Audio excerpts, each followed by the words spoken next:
There we go. So let's take a look at this brother, see what he talking about.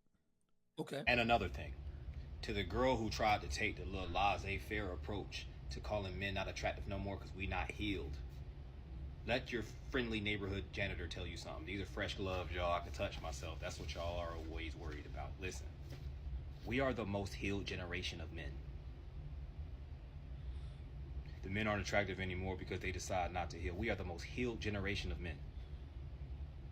We are the most involved fathers. We are hands down the most healed generation of men. Before us, they'd have slapped you in your mouth for talking the way you're talking. Before us, they would have got mad that you talking the way you talking on the internet and took your internet privileges away. Men like us gave it to you. Now they are equal here. Then y'all got equal and start talking fucking crazy. I don't know, bro. Great grandpops might have been right. I don't know, bro. It's weird. It's weird how this happens. Because I vividly remember what the internet was 2-3 years ago. Why these men so dead to the world? They need therapy. Why these men ain't got no emotion? They don't talk. Why these men wooty woo? You can start healing. Oh, they sassy. Oh, they talk too much. Who gonna be the girls? Y'all playing a fucking game. And like you think men aren't intelligent enough to like see you. Men aren't healed. That's why they're not attractive. Like they used to be? Do you want us to go back to what men used to be? All right, shut up, bitch.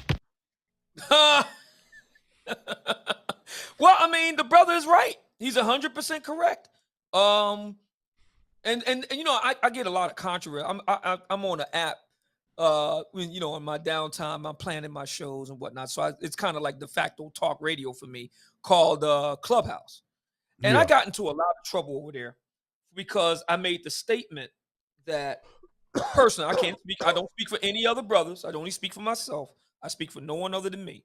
I said personally, for me, I don't particularly enjoy spending a lot of time around the ladies, social time, free time. And I'll tell you the reason why. Reason why is because of what that brother just said. All the emotionalism, all the histrionics, all the hysteria, all the chaos and all the rest of it. If they were, you know, emotionally regulated and dealt on the basis of reason, then okay, I wouldn't enjoy hanging out with them platonically. But I have to be very careful how I say it because I'm on your show. You're very devout, man. Let's just say my only primary interest in the ladies is of a carnal nature. I'll put it that way. I think I could say that on the air. That is not an endorsement by Dr. Thunder, by the way. That is not an endorsement. I'm saying that, not him. But that got me in a lot of trouble. It's, oh my God, Mumia only thinks that women are only good for the carnal stuff. I say, well, look at how you act, ladies. You can't have a reasoned discussion with you. We can't say, okay, let's get the evidence, let's get the, you know, and we can, you know, look at the evidence dispassionately and take, no, y'all all over the place with the emotions. So what are red-blooded men like myself supposed to do? We deal on the basis of the carnal and leave the rest. Thank you very much. And that goes back to what that brother said in the tape. These ladies, they say you don't go to therapy, so on and so forth. The brothers do that. Oh, you're sad. They say the brothers don't communicate.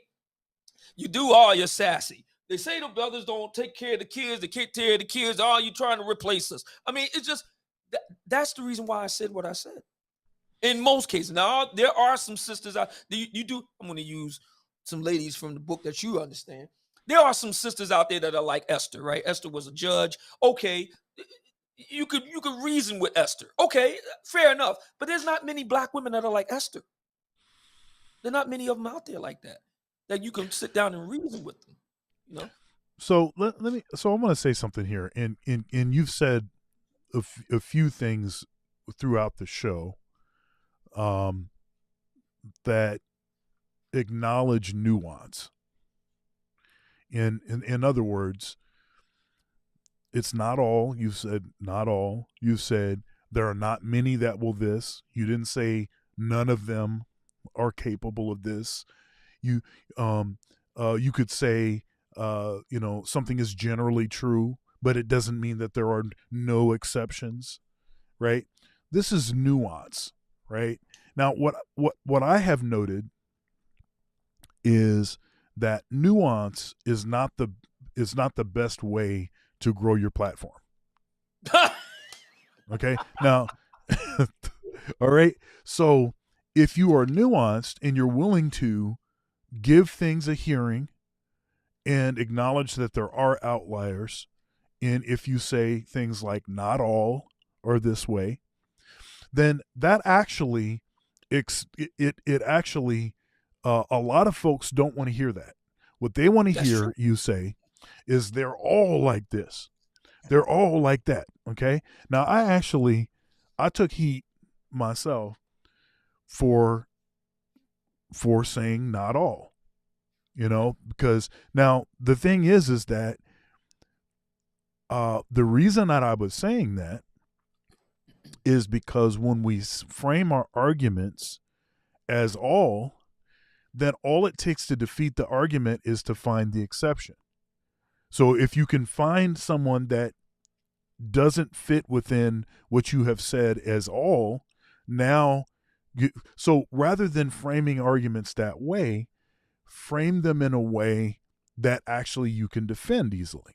Okay? And Right. so that was what my argument was. But, I took a lot of heat. I took a lot of heat for taking that nuanced stand because there are a lot of folks in the space that want to say they're all the same. They're every single one of them are like this. Now, I'm going to tell you, it may be the case that most, at least a critical mass, a majority of, are a certain way. And I'm not disputing that. But to say all is such an absolute statement that you can't really actually defend that. Right. But again, if I would just say all, I know that my numbers would be different than they are. Right?